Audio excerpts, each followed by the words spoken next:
welcome the Governor of the Reserve Bank of Zimbabwe, Dr. Johane Mangudya. Dr. Mangudya, I would like to invite you to our virtual podium for you to share with us the highlights of the monetary policy.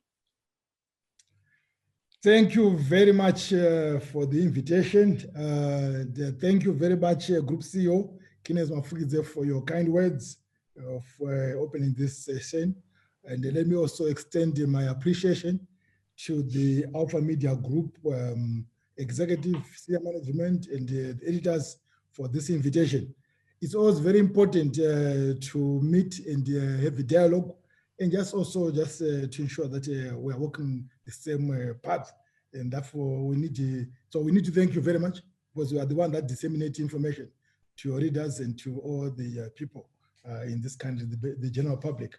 And I also want to thank my fellow panelists who have been invited to this meeting through the webinar, a virtual meeting. A very good morning to you all, and I'm happy that you invited us to give you the highlights. I've got a presentation that I've given to the Alpha Media Group, which will just take us through so that this you understand. So the first page there, just basically telling you about the highlights of this monetary policy statement. And as we said, our view, the first page, please. The whole essence of this monetary policy statement is to foster price stability. So our thrust in the mid-term monetary policy statement was and still continues to be fostering price stability. It means that we need to stay the course on fostering price stability. And our thrust in that monetary policy statement is anchored on tight monetary policy statement, is hawkish one. Also monetary policy conditions, which is hawkish monetary policy.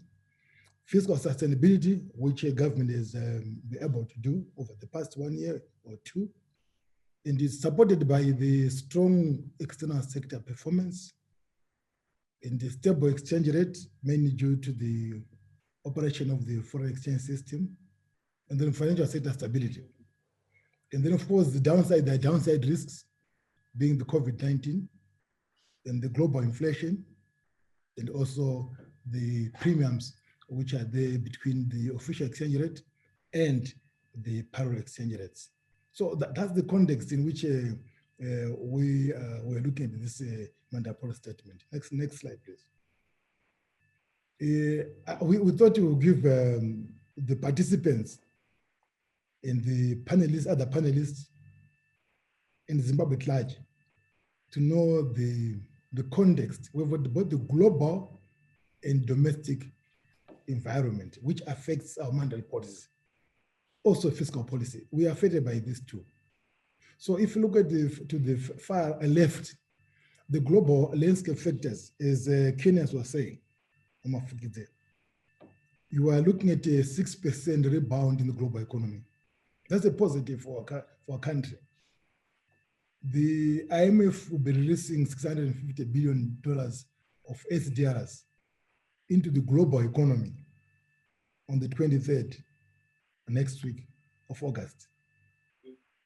So that increases the reserve money in the global economy. And then with rising commodity prices, these ones are linked. When you put money into the economy, prices go up because the price is the absorptive capacity you want to stabilize. You absorb the money that you've been put into the economy. The stimulus packages in the developed countries, America, Europe, UK, and Asia, China, those packages, they are stimulating demand in the world economy. That's why it's going up by 6%. There will also be, as a result, the price obviously will need to go up because a price is used as an instrument to absorb the money. Therefore, when you put money into the economy, price go up. So when you put money into the global economy, the price go up. So in America, for example, I think July it was 5.4% increase. By the same time, there's also growth. Without money, you don't grow. So that is the context of the global.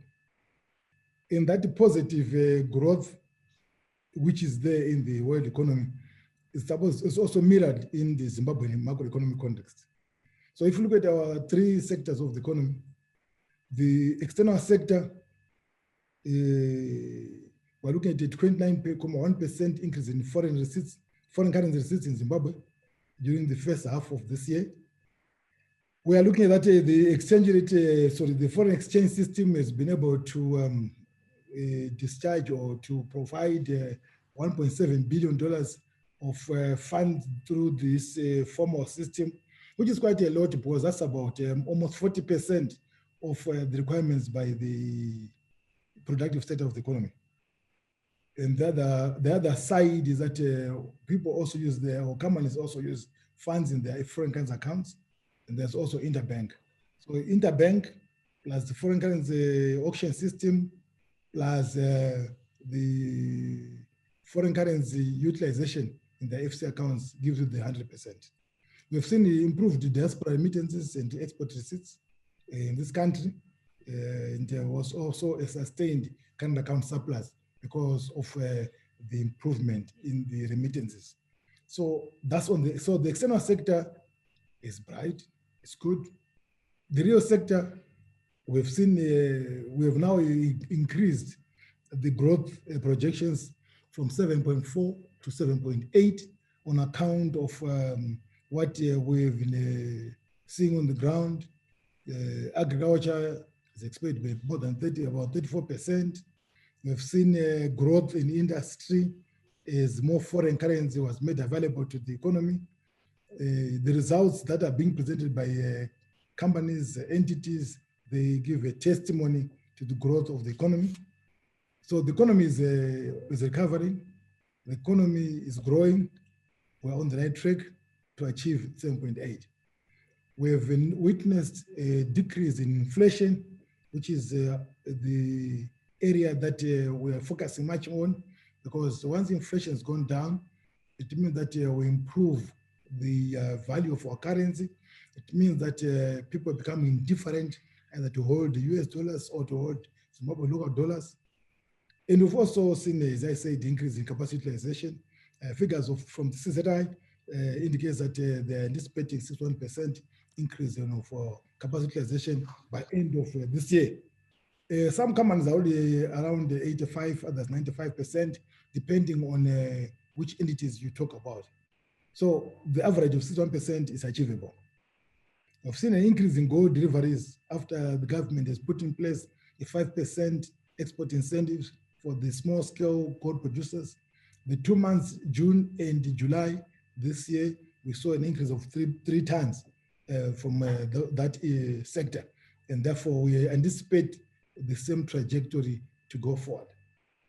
On the monetary side and financial, we have seen a significant increase in the deposits of foreign currency in Zimbabwe, which shows confidence, around 1.8 billion by end of July.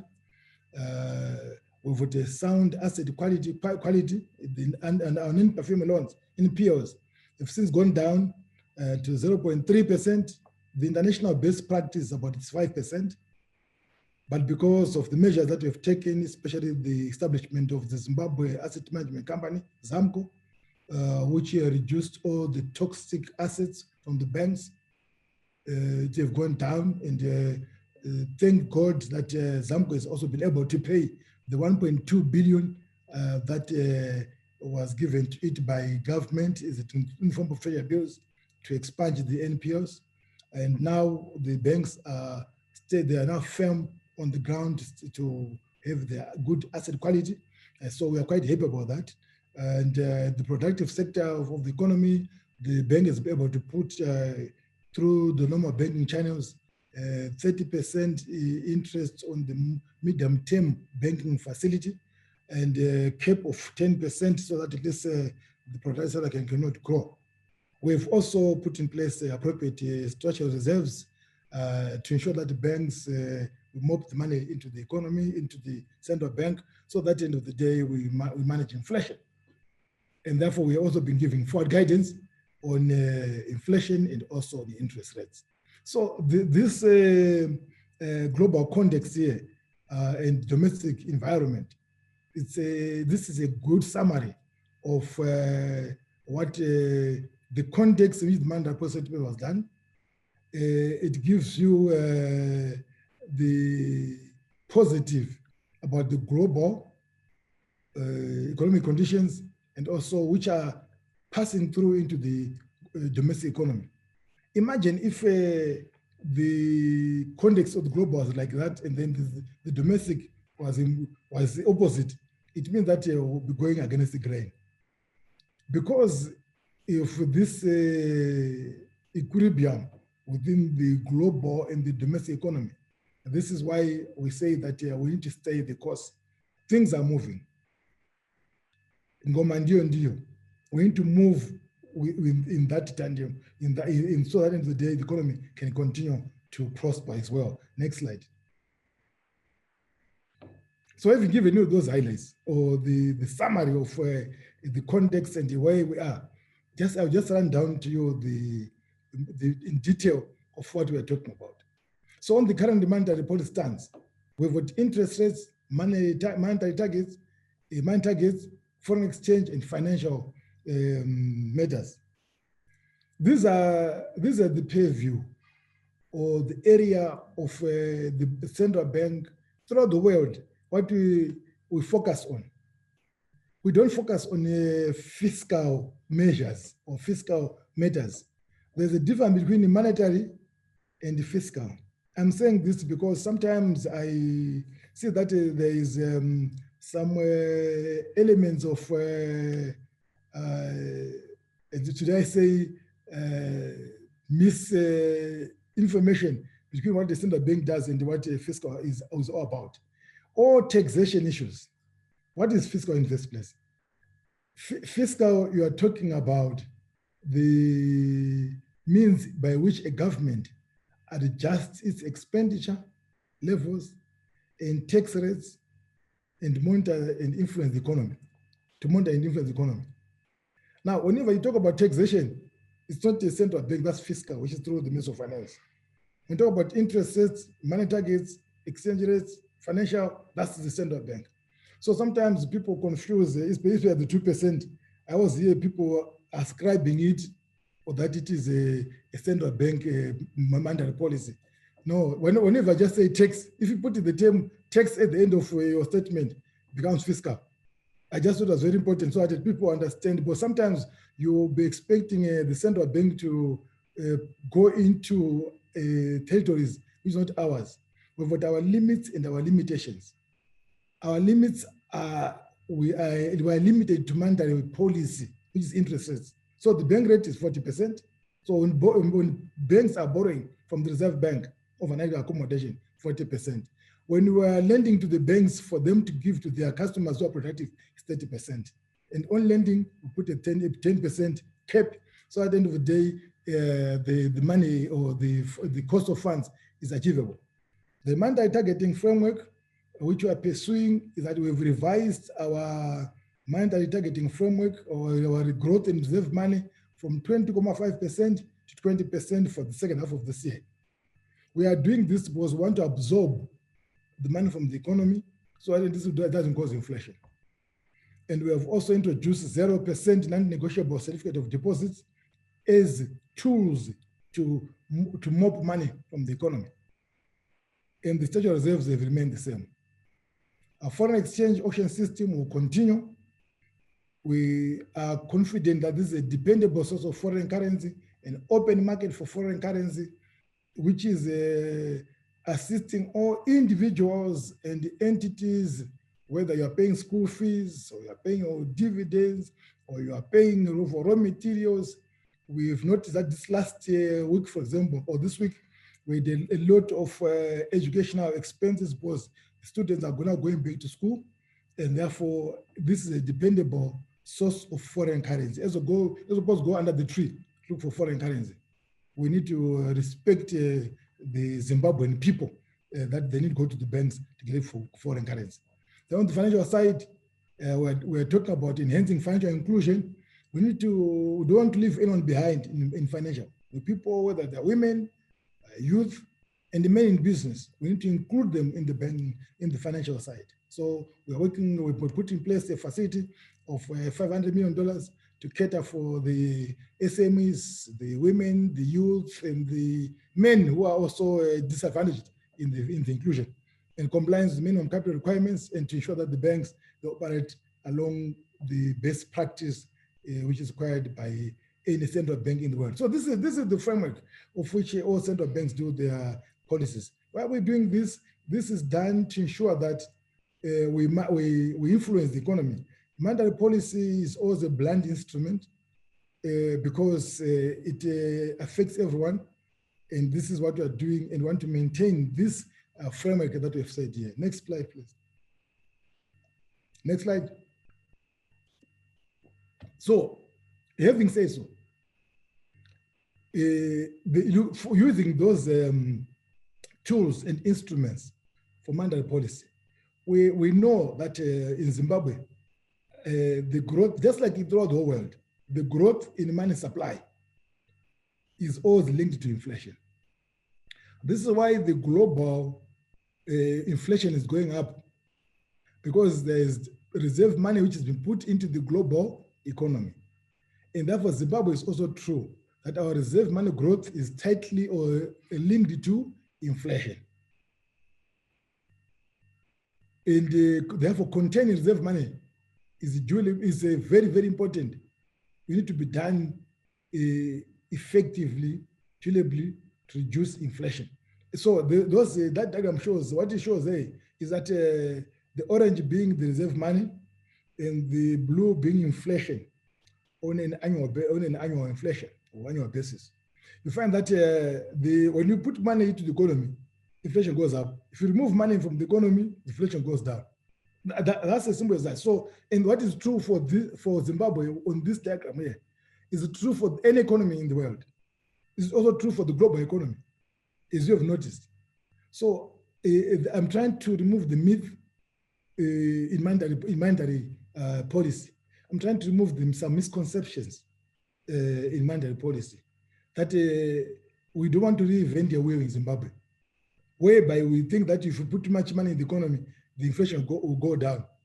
As we know, basic economics, too much money chasing too few goods. That's the basic economics of defining inflation, which is wrong anyway. What it just basically means that that money will be chasing products. So whether there are few or more, they still go up with inflation. So it's not about the too few goods, but about too much money, which needs to be absorbed by prices.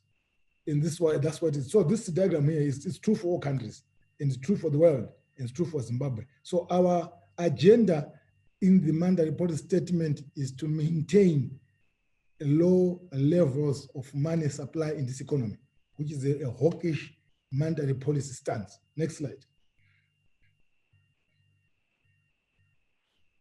Just to show you on the, as we say that the foreign external sector is performing well. That's the 29.1% that we spoke about, the total there. Last year in June with 3.117 billion, and then by end of June this year, 4.024 billion, increase of the foreign currency receipts in the country of 29.1%. Colleagues were doing very well, as was said by Group CEO. Sometimes we just need to thank God and be proud of ourselves so that we are doing well. But whether that is inclusive or not, that's something else. But we need to start from somewhere to go elsewhere. So we need to maintain the cost of this performance. So at the end of the day, the economy can continue to prosper, and then the trickle-down effect will happen, employment will increase, and everyone will get, and most people will get employment. So the export process, they've been doing well, 20.8% increase. The export remittances at 649 from 374. The NGOs and embassies, 462 from 331. This is almost 1.1 billion, which is almost half of our export process. And loan process, which came in this country, were higher than last year. So the dashboard is all positive. So we need to continue. Whatever we are doing right now, let's continue doing it. That's what it calls staying the course. But this is not the Reserve Bank exporting. It's not us who are bringing the foreign currency. We are only giving the statistics of what the economy is doing. So we thank you, all the captains of industry, everyone for this dashboard, which is very good. So whatever you are doing, which some of us, we don't know what you are doing, continue doing it. That's what we are saying. That's the message. Do it. Zvakanaka for Zimbabwe, the whole country. In Zvakarurama kuzviita. The next slide. The gold deliveries have been going up. As you can see there, it's higher in the June and July. That's the impact of the export incentive scheme, or the gold deliveries incentive scheme, which has been played by government. So if you look at the gray there, which is basically the total. If you look at the totals from January to May, and then look at June and July, you can see the immediate impact of an incentive of 5%. If you remove that incentive, it means that there is incidences of wanting people to smuggle the gold out of the country. So that is the reason why that is. So it means that all that gold has all been produced in Zimbabwe all along. But instead of coming to the former market to fidelity printers, it will also be going out. Because the people who are in June producing, if you look at small scale, around 1.8 tons, and in July almost 2 tons. But they were producing only about 700 tons, so 700 kgs in May. It means that difference between the 700 and the 2 tons, which is 1.3, it was just going out of the country. It was not going to fidelity printers. But these people were still producing the gold. So the incentive is a motivation for them to bring the gold in the formal market. Next slide. Next slide, please. In that, what is there is your positive inflation outlook. And that inflation has been going down. We've been on the disinflationary trajectory and want to maintain that trajectory of reducing inflation. And you are now expecting inflation to end the year between 25 and 35% because of the 3 factors there: the regulatory price increases. These are your ZESA price increases, your city councils, your administrative prices. Those are the ones, those are the risk factors of inflation. Global inflation, which is basically inflation, but you jump on it. It's the global inflation here. This is your food inflation, your oil, and your increased global inflation. So, which is important inflation.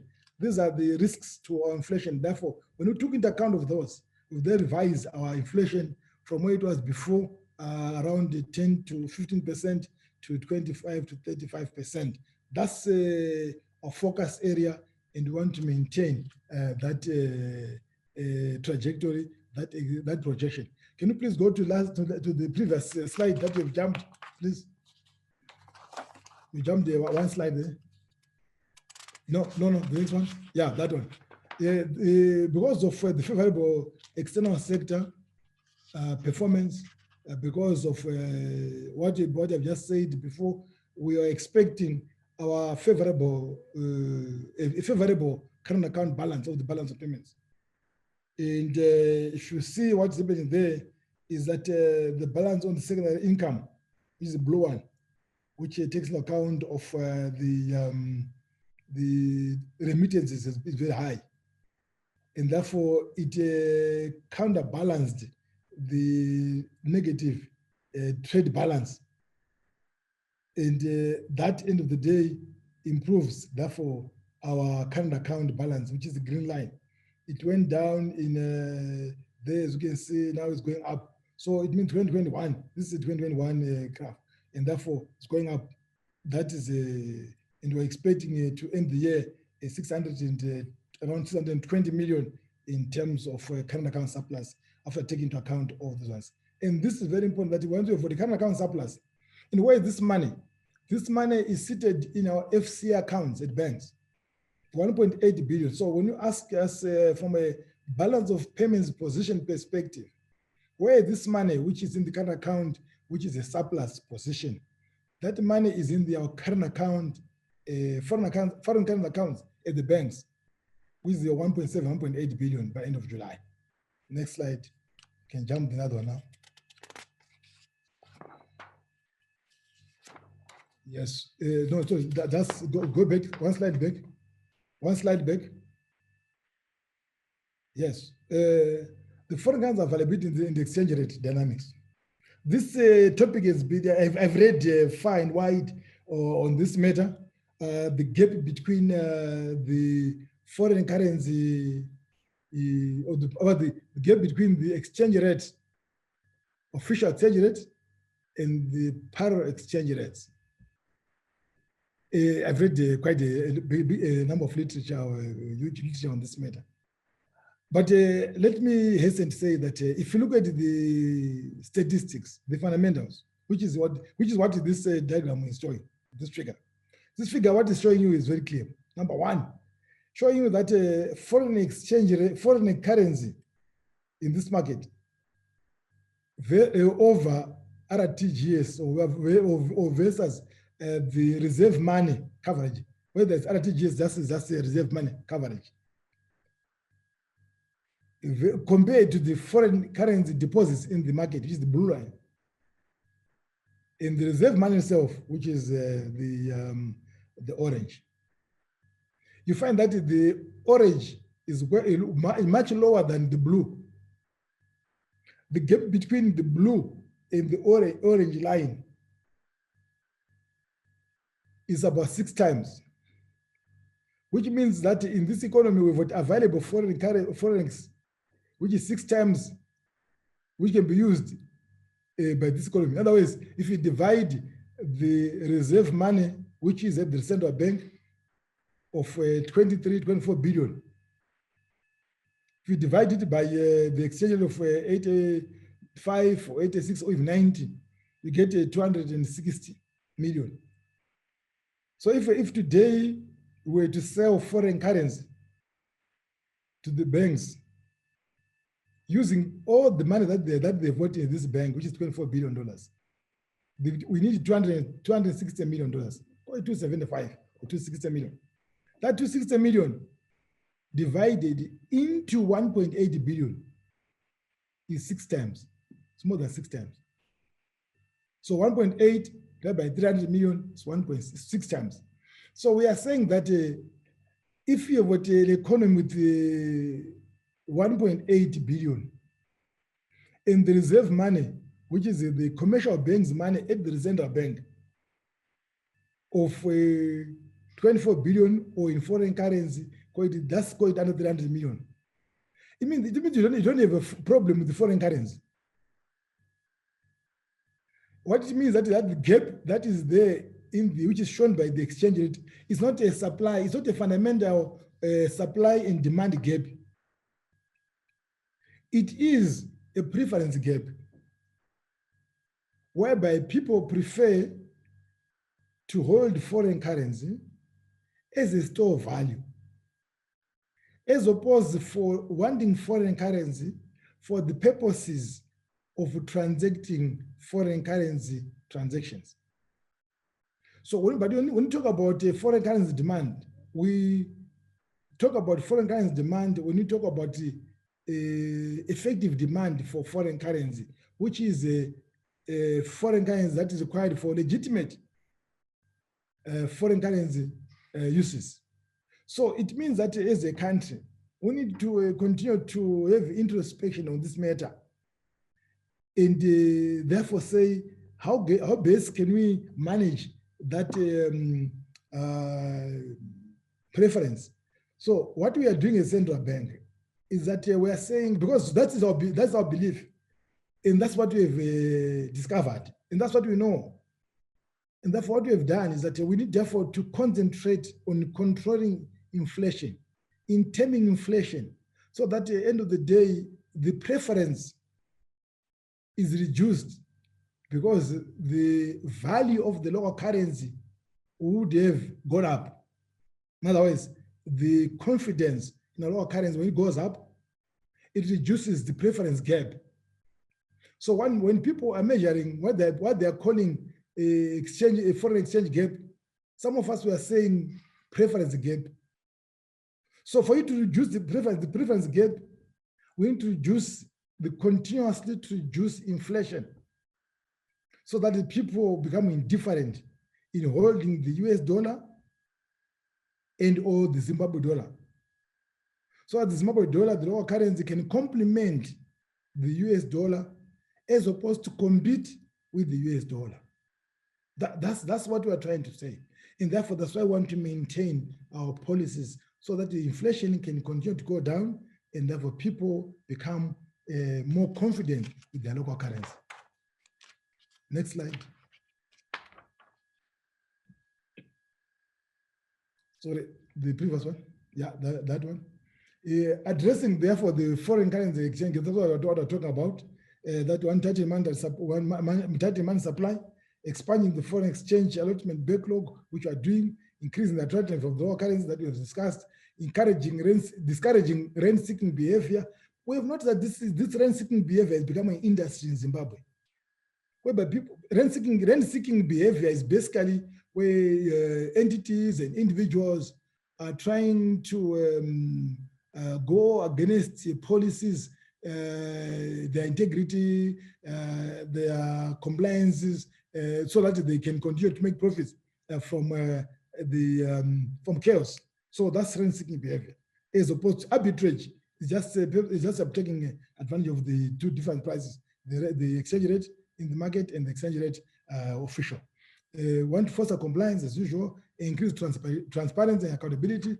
The Reserve Bank is a public institution which is subject to public scrutiny and which is there to ensure that we discharge on behalf of the economy, and we are public servants, and we need to ensure that whatever we do it transparently and we are accountable for our actions.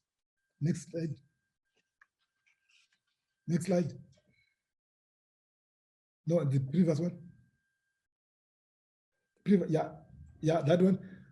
So we are saying we need to, so in order to ensure that we continue to reduce the backlog on the auction backlog, which is now, we've put in place some letters of credit facilities, which we do believe that they are going to lessen the demand for foreign currency from the auction system. Let me give you an example, 2 examples, what we are saying here. The demand for foreign currency, I'll give you 2 companies, just for purpose of illustration. The demand for foreign currency for an entity like Unilever, for example, yeah, I think they need about around $1 million per month. So it means if they come into auction, they come with $250 on a weekly basis. That company, for example, if you were to provide them an LC, say for $2 million from the $150 million, it means that the next 8 weeks, they won't be coming to the auction. So you've lessened the demand on the auction. Entity like, say, Surface Investments, Surface Plumber, they need to produce cooking 10 million liters of cooking oil. Maybe they need about 8 million of US dollars per month, or thereabout. So what it means that if you provide them an LC of 8 million, it means the whole month they don't come to the auction. And therefore you reduce the demand. So the LCs are there to supplement the auction, not to substitute. And by that way, it reduces the demand. And we have spoken to most of the entities in this category, and we know exactly their requirements. Therefore, this is an effective way of managing the backlog, and therefore, when the auction demand goes down, we therefore cover that backlog. And we are also supporting banks to promote financial intermediation. We are quite happy that the banks they have taken it on very positively. Some of them started providing or granting overdrafts on foreign currency to their customers, so that they don't wait they don't cause their customers to wait for foreign currency from the Reserve Bank. What they're basically doing therefore then is that a bank will provide an overdraft today to their customer, and the banks then wait for the foreign currency when the export receipt comes from the Reserve Bank. That way, it means that we've improved financial intermediation, whereby a bank provides an overdraft to the client, and then the bank that waits for the money to come from the export receipts when they are received, and then we expunge that overdraft in the books of the banks. Some people misunderstood this, thinking that we are saying that you want to force banks to lend. No, this is what we call, this is the role of banks. We cannot sit on top of a mountain of money. But at the same time, we are saying that we've got a backlog, we say of 150 million, but you've got $1.8 billion. Same economy, you've got a smaller market short of 150, but you've got a larger market which is in surplus. In other words, with long position of 1.8 billion, but you've got in the short market, you've got 150 million of shortage. It doesn't make sense. It means that what you are measuring there, you are measuring the lack of financial intermediation in Zimbabwe. And the banks have well understood it, and they've moved quite a lot of the backlog this past 2 weeks after the mandate called statement, and we're quite happy about that. And we're also working closely with the government to ensure that some of the foreign currency balances in the exchequer's account are utilized to expunge the backlog for the national good of the Zimbabwean economy. Next slide. For conclusion. So, in conclusion,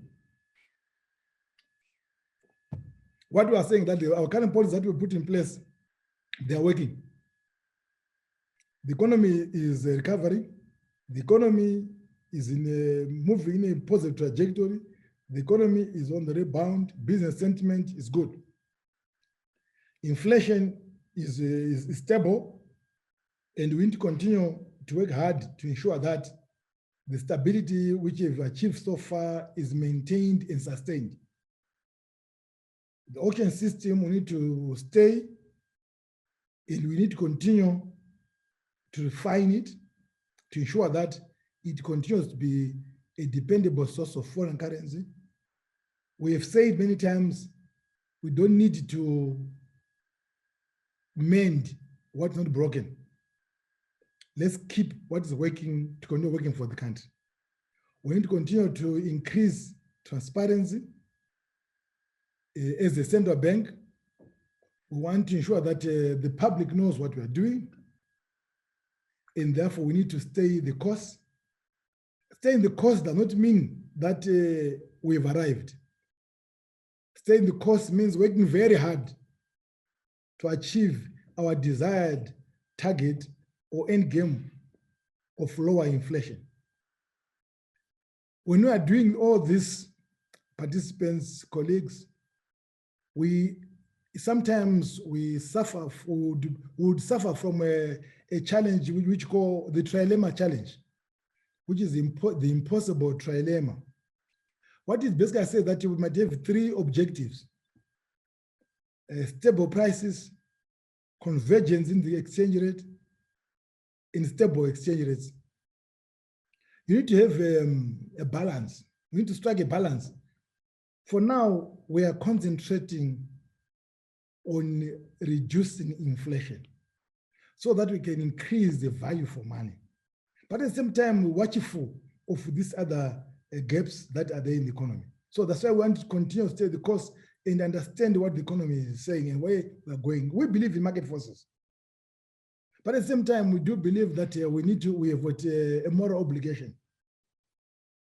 We are duty bound to ensure that we remain on course, but that does not mean that we are not fine-tuning. Where we need to fine-tuning, we fine-tune. Does not mean that we won't face obstacles. Even for a plane, when it reaches its altitude, we're supposed to travel, going to wherever you're going. Sometimes we face turbulence in the process, but you need to remain on course to go where you're going. Don't forget your destination. Our destination is lower inflation, and want to remain in that course. And therefore, I was looking, after hearing your prayer, Mr. Mafugidze, I was saying to myself, what do I tell the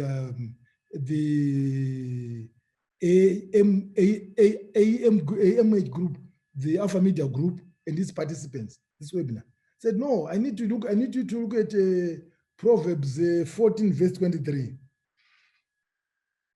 It says very simple, in all labor, there is profit. But mere talk leads only to poverty. We need now to gravitate and change our attitude in Zimbabwe to go towards what is required of us in Proverbs 14, verse 23. Let's just labor. Let's be productive. Let's increase production. Whatever you're doing, whether that is farming, industry, from the auction, from tourism, which is now opening up, in industry, please, in all labor, there is profit. But if we spend more time talking, it leads to poverty. That's Proverbs 14:23.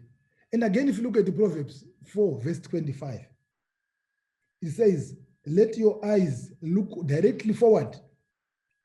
Look forward directly. And your gaze be straight before you. Because you're looking forward, which means don't look backwards. Even Lot's wife, who looked backwards, in Sodom and Gomorrah, she died. She became a mountain of salt. So let's not lose sight of where we're going. Let's stay the course.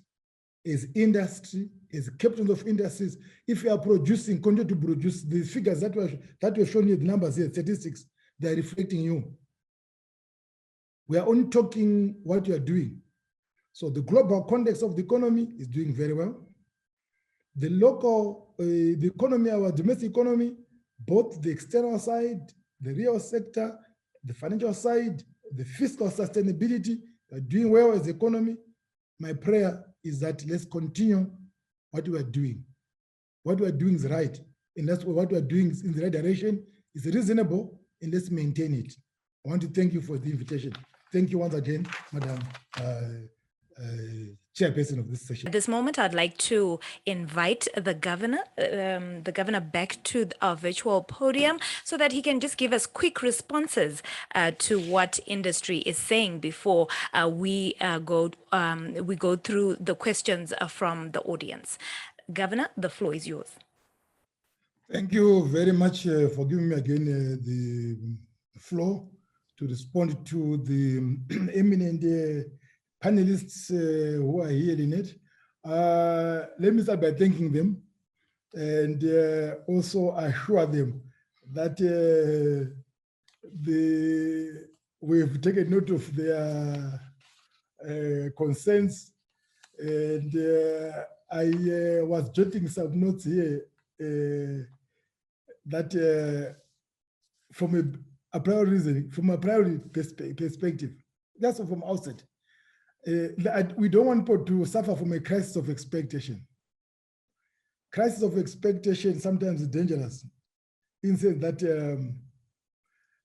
when people do not know what they should expect from a monetary policy statement, but they expect that information from a monetary policy statement, I think it's a crisis of expectation. I heard some of the participants or panelists saying that the central bank should deal with the structural issues. That's a crisis of expectation. A central bank throughout the world, we do on very few things. In my highlights, the reason why I was doing that, I thought that the panelists will take some cue or clue of what the central bank is supposed to be doing. Any central bank in the world, if you go to whether it's a Fed raise or South African Central Bank, wherever, we deal with that's why it's called monetary policy, a blunt instrument. we deal with 3 or 4 basic things. Firstly, most important thing that the central banks deal with is the interest rate.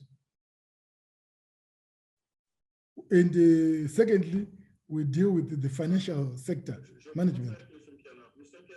The reason why we deal with the interest, we deal with the exchange rates, those are within our payment. It's because these are the prices of money. Where it says clients or constituents do the commodities, the price of commodities, water, price of water. The central banks deal with the price of money. That is a commodity. Price of foreign currency is a commodity. So I think whenever we are having these conversations, I think sometimes we should always make sure that when you come to the monetary policy statements, we do, let's come with legitimate expectations. Because if you come with an expectation that which is outside the mandate of a central bank, I think you might end up being very angry with yourselves. So I don't want the participants to expect what is not our mandate. I therefore might wish to refer you to the Reserve Bank Act Chapter 2215 and to see what is the real role of a central bank. Because as Mgaga said himself when I started, then I now go on an individual basis. As Mgaga said himself, that historical the central bank was misunderstood. That what we are saying is that don't misunderstand us. We are focusing on the monetary issues, not the mining issues. Those are for means of mines. Agriculture, ours for means of agriculture. Tourism, means of agriculture for tourism. Financial issues, fiscals for the Ministry of Finance. We are only doing our subset, that element which we do with. We don't encroach in other people's areas. And therefore, please don't judge us using your previous connotations and mindset. We want to be a conservative central bank, which only deals with our mandate areas. Where we are not pleased, don't so when you criticize us, which is very important, we love criticisms. It nourishes our mind. So we welcome all criticisms, including armchair criticism, which I've seen today. I saw more of an armchair criticism or critics. So I enjoyed it. I'm also a scholar of economics. So I could say this is a textbook criticism. This is a practical criticism. This is evidence-based criticism. So I enjoyed it. And I don't say who was doing that, but I noticed that in the panelists, some of it was armchair criticisms, which is okay. It nourishes the mind, as I say. So we are aligned. So Mgaga, the monetary phenomenon is our area. Anything to do with money is our area. We focus on money. Your major issue, Mgaga, was on the gap between the official exchange rate, which is auction rate, and the parallel market exchange rate. That's what all of you, if I was to take the thread, that's the thread from Chris to Sakai. You are all talking about the same thing.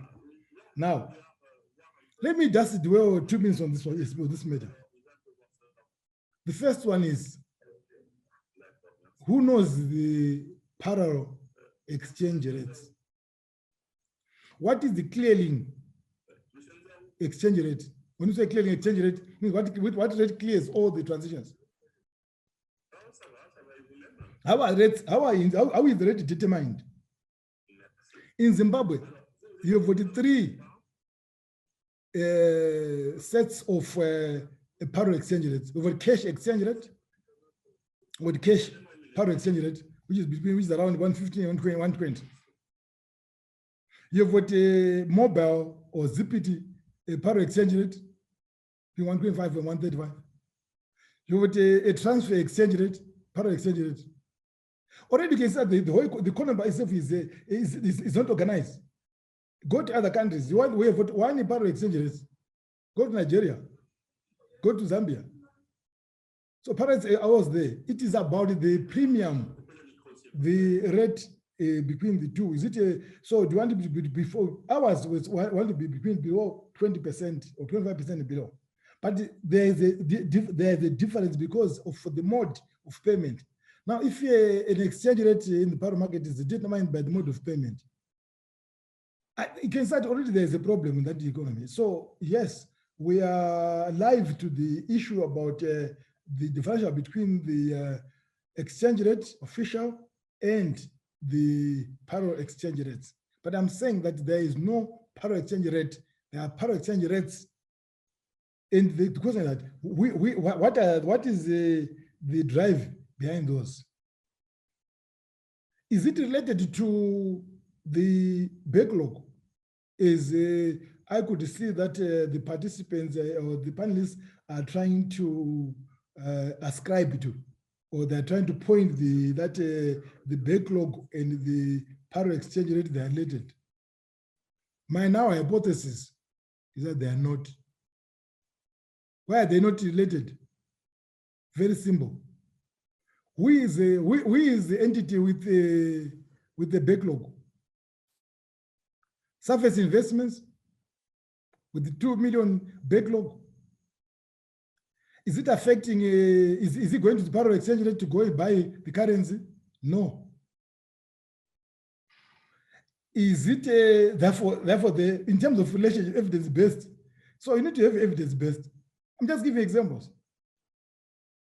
My uncle swaps with the backlog of say of the 800,000.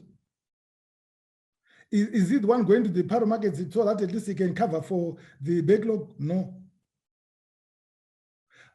How do you take into account of supplier credits? Most of these companies I'm talking about, they get supplier credits between 60 and 90 days for information.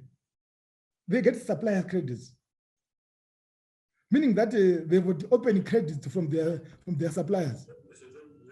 And therefore, such companies, they're quite happy with the backlog because they know that within the backlog, they will still be getting the money to pay their suppliers at the time of need. So they are not one that go to the power market. I'm trying to put a distinction from a governance perspective. So at the end of the day, you see, so when we converse next time, you know exactly when you have this similar conversation with the Alpha Media Group, you know exactly what you're trying to achieve. But sometimes you might have a crest of expectation that if this happens, then I close the power exchange rates. No. The power exchange rates, as I said, if you're listening, on that sometimes you come here with the prepared speeches. We don't change those your statements to take into account what the lead panelists would have said. So when you come with the recorded or pre-written statement, you tend enough for them to have a divergence, and that I've noticed today, Alpha Media Group, that the participants want to respond to what I say. They're responding to what they think about the economy, not what I said. Because if they listen carefully, and I'm saying the criticism is, by the way, it's very welcome. But I just also thought I should also criticize you, since this is a free society, that you should also listen to what the person is saying, say what he's saying. So there's no relationship between the backlog and the power exchange rates. Now, the third part of that, Mr. Mgaga, Chris, you're my brother, and I like you so much. But I always have this narrative that let's do business like strangers and live like brothers and sisters. I like that. You know, you are the first person whom I should have expected to acknowledge that the small scale auction system in this country, which has seen participants growing from as low as 30 to 700 now, that all those, there's no backlog whatsoever on that SMEs auction system. No, zero backlog. Two, they've increased their productivity and their capacity utilization, which my sister Chenai Mutambarere cannot see. She's seeing more COVID, she's seeing more problems. My sister Chenai, the economy is on the move. We are on the great track to recovery. We're on the great track to rebounding the economy. The same corporates which are supposed to be Mgaga's members, They're enjoying. So sometimes I wonder whether you talk from your own individual basis or from your constituency basis. I can do a research here with you, sponsored by the Reserve Bank, going to the ZNCC, to your members. But sometimes there's a discourse which I get from people with wide collar criticisms and the people who are in the core phase. There's a difference. So I'm not very sure whether the solutions that you are giving us, which I've taken note, by the way, I've taken note of them, but I'm going again to see where they are really talking to the challenge that we are facing. The COVID-19, no one is underplaying the COVID-19, but it's not true that COVID-19 is decimated this economy. Not true. We've seen the fundamentals are clear, my sister Chennai, that the economy, we've gone up, we've grown by 29% in terms of our exports, that the auction system, the coverage ratio is higher under the auction system than through the FCX, than through the interbank. We've covered the whole spectrum of corporates, this auction system. So to us, you are criticizing something that is a medicine that is healing the economy. It's also accepted, both sometimes like people right now, some people see they criticize the vaccines as if they've an alternative. So you hear someone say that I don't want the vaccine. So that one is very clear. So what I'm saying on auction is that the auction system is going to continue. And the two, we have no problem in refining it. Three, that the auction system is a Dutch auction system. Lynette, let me be very clear. It's not the Reserve Bank that it comes to the bidding system of the auction system. It is the corporates, it's the entities, individuals in their own right. They approach their bankers, say, Lynette, I want to purchase from the auction system 2,500. You give your own rate, not Mangudya's rate. What you are on doing is to host the system and tell you what you said you've come for. So how then do the central bank move the rate upwards when it is you, the business sector and individuals who are coming to auction with your own price? We never tell them that, like for example, last week the minimum bid rate was 82, the highest was 92. This week, the lowest was 82, highest was 91. So why do you expect the Reserve Bank to manipulate that auction? We don't. That's not transparency. Governor, if you can allow me to interrupt, we are running out of time, but thank you very much for that. I have a question here. I think Mr. Chris also asked it to say, so yes, you are you create the platform for where people can come and buy this foreign currency and they bid their own prizes. But why are you auctioning foreign currency that's not available? Because we already have a backlog. Very simple. I think again that question again it's lack of knowledge of how auctions participates or how auctions are conducted. I think I want to refer that questionnaire or that person who have asked that question to go to look at the international best practice of auctions. Auctions, whether I go to Nigeria or go to Ethiopia, you go wherever, there is always both. See, let me be clear. How do you fund the auction? You fund the auction from the export receipts, the surrender requirements, your 40%, right? Then, if we know that the export trends of this companies here, export don't come on a daily basis. If you look at the platinum companies, they bring foreign currency once a month, right? So because the foreign currency comes once a month from those, say, platinum companies, which are the largest contributors to auction, by the way, it means that when you have a backlog of 4 weeks or 3 weeks, it means that you know that the money is going to come anyway. So that's what called cash flow management. And therefore, cash flow management of an auction it's not about whereby you just live hand to mouth. That's not true. That's why I talk about supply credits. That person as the person which also what Mgaga says, and that's why I've answered it, that there's something called supply credits. If you ask all those companies that are benefiting, or what I'm saying is I don't undermine what is working. Make sure that what is working can be strengthened. And we're happy to strengthen it, but we want to be able, we want to remove it. So I'm trying to be very clear that when you are fine tuning, when in a relay, in a race, you can only do more, you can only increase your speed, but don't change direction. So when you change direction, then someone asked, I know you've a place on time, but you also asked about clear roadmap, whether it is dollarization, de-dollarization.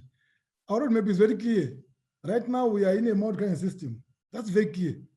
So if you want us not to be clear, if you want us to confuse you, this is why I said let's take the cost of what's happening right now.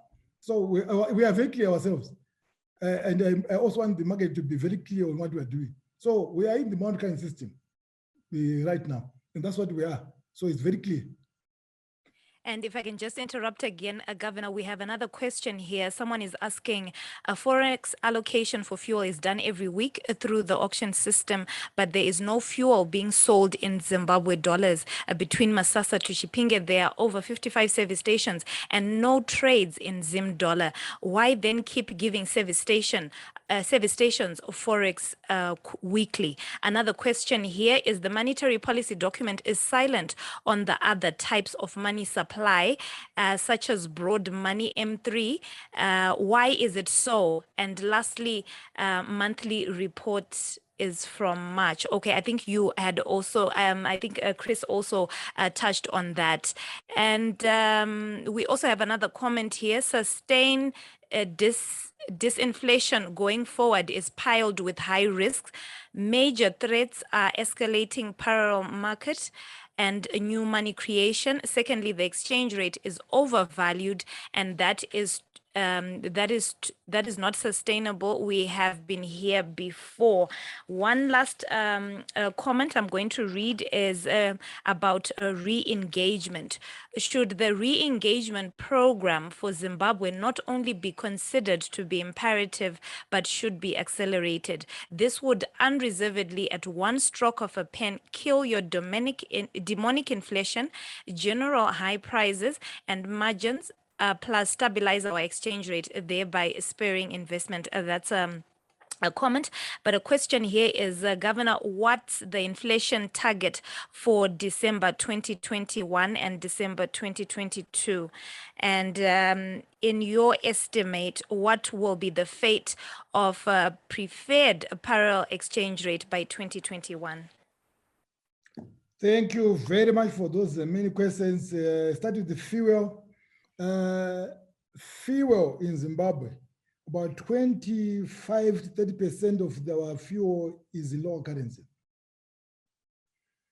And between 60 and 70%, around 70%, 75% is in foreign currency.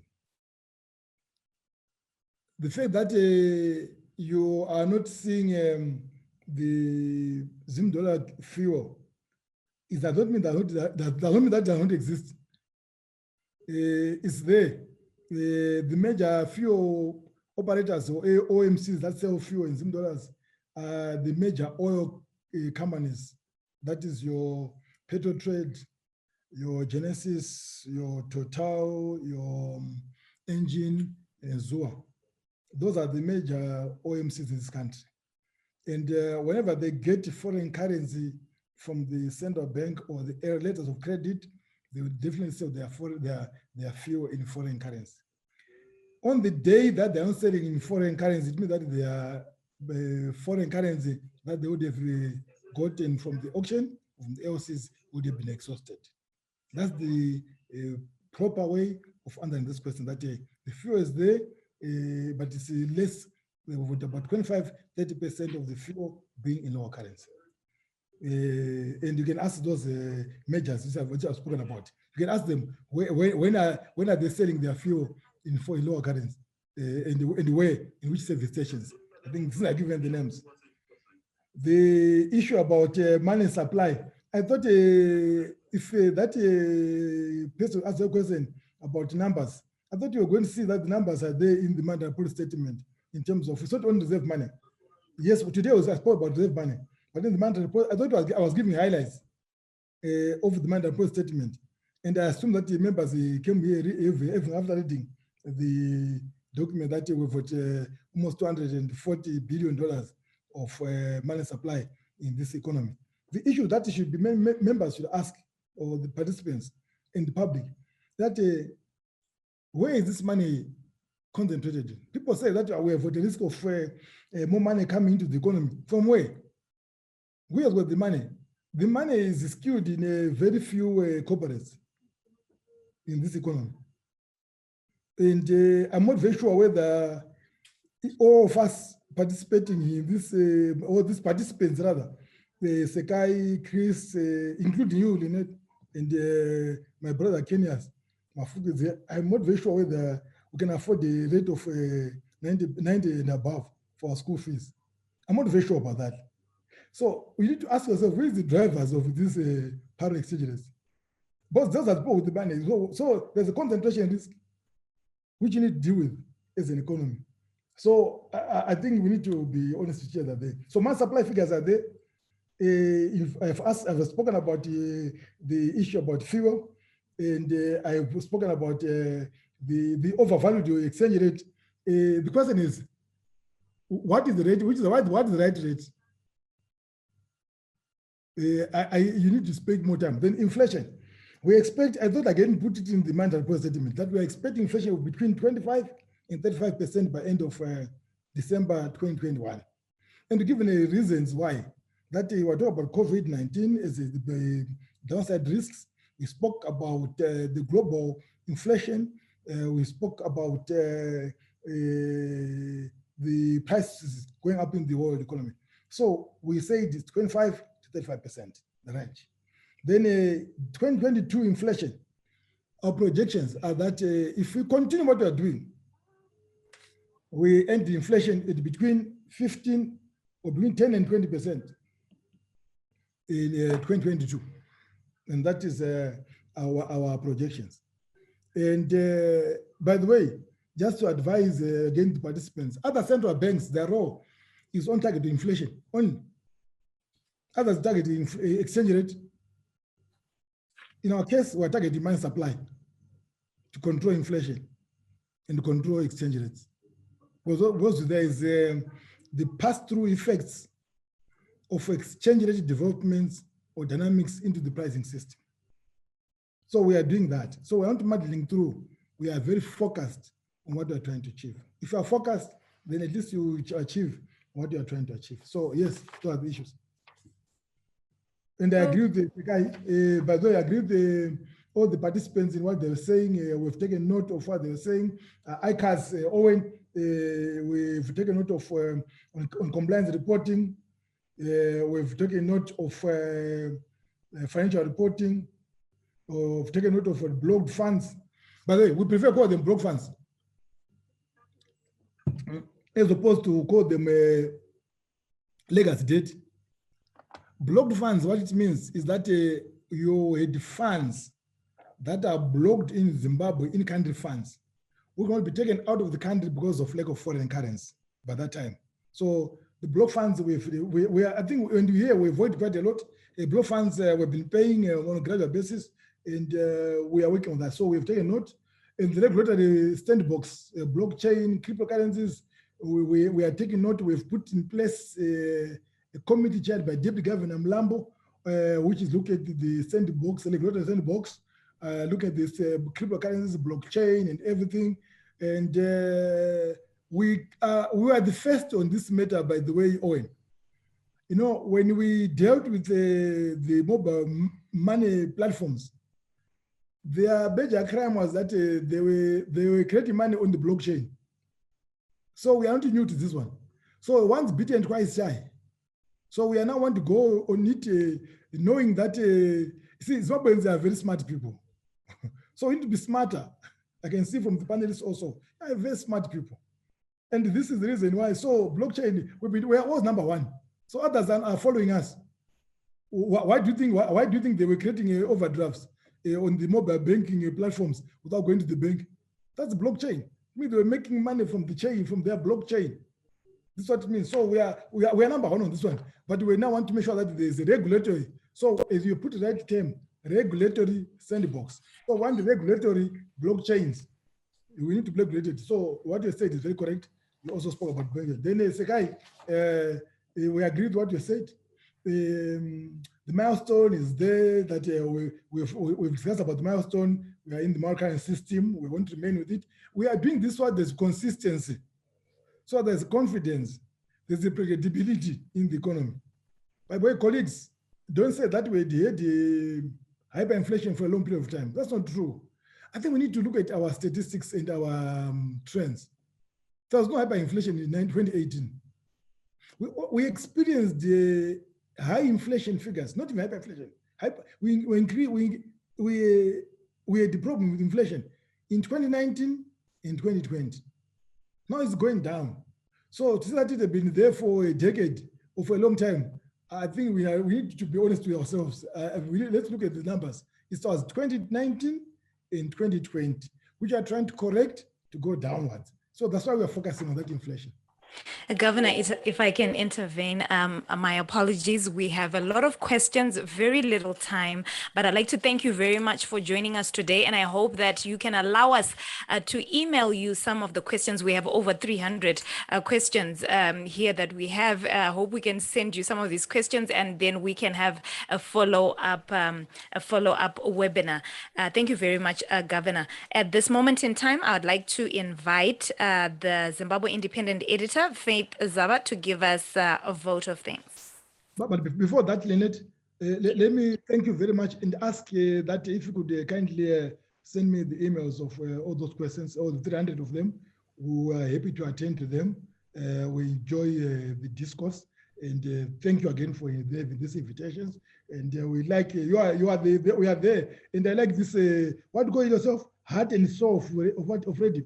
Heart and Soul Broadcasting Services, yes.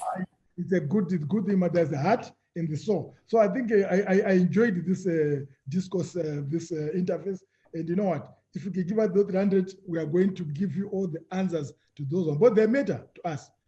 No question is a foolish question. They're all good questions. And we promise you, and through yourselves, we'll give you all the questions. And then if you could also publicize them. Since the editor is going to have a round to have a lot of things, we want also to thank you that beforehand that you'll be able to publicize all these responses which we are going to give them. So since it is your media, your Alpha Media group, please, we're going to give you the responses, and we never shy to answer any question. If you believe that it's an armchair critic, we will also provide in an armchair response to it, because we're all economists. Thank you very much for the invitation, and may God bless you all. Thank you for participating.